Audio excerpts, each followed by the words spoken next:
Hi, my name is Pat Freeman. I work with Globe Manufacturing Company in Pittsfield, New Hampshire, and we're here today to talk about when and why you might want to replace your PPE. What I'm going to talk about is NFPA 1851.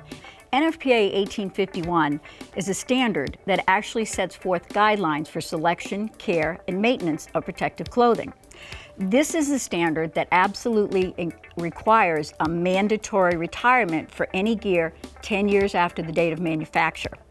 But most often we find that gear isn't going to last 10 years. So what I want to do is give you some pointers on how to decide when the gear should be retired. I have some forms that I also want to bring to your attention. These are advanced inspection forms. We're going to talk a little bit more about advanced inspection. But basically, these forms are available on our website, PPE101.com. And please feel free to take advantage of that website. When we talk about when and how to retire gear, I know that there's going to be a lot of questions from the audience. As a matter of fact, I believe we have a question right now. Hey Pat, what do I look for to determine if it's time to replace my PPE? Really good question. So what are you going to look for in order to determine when it's time to replace your PPE? Well, the first thing you have to remember is that any set of turnout gear is comprised of 3 separate layers. There's always an outer shell, a thermal layer, and a moisture barrier. And firefighters tend to look at the outer shell because it's so visible. You tend to see things on the outer shell. What you need to be aware of is if you see something on the outer shell, you want to be sure and look at the inner layers to see if you're seeing the same thing. You're going to look for signs of scorching, which could indicate burn damage. You're going to look for rips or tears. You're going to look at things like the seams. Do I see any seams that are in need of replacement or retirement? Those are the things that are going to be your visual aids to tell you to look at the inside of the garment. The other thing you're going to do when you get to the inside of the garment, as dictated by NFPA 1851, is you're going to perform a complete liner inspection. The complete liner inspection is done on the moisture barrier. The moisture barrier layer is required by NFPA 1851 to have a complete hydrostatic test.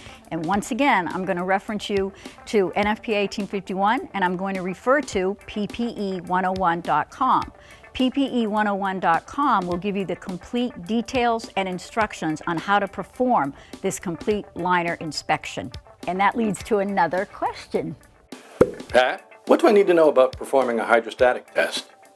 So what you need to know about the hydrostatic test, or the complete liner inspection, which requires the hydrostatic test, is that NFPA 1851 requires that it be performed on the moisture barrier layer after a garment has been in service for 3 years. The way that the hydrostatic test is done requires a special apparatus known as a hydrostatic tester.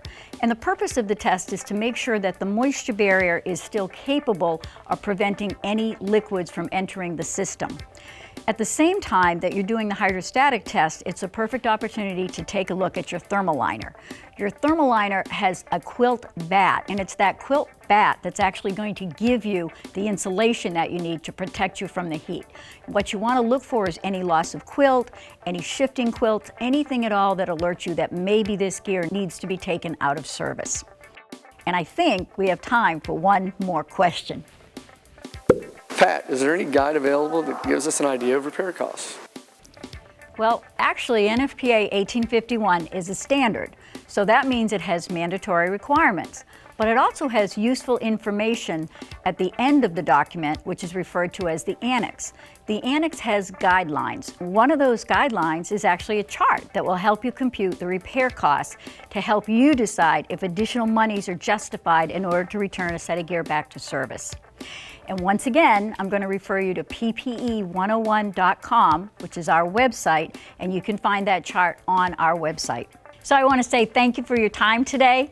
On behalf of your good friends from Globe Manufacturing and the National Volunteer Fire Council, stay safe.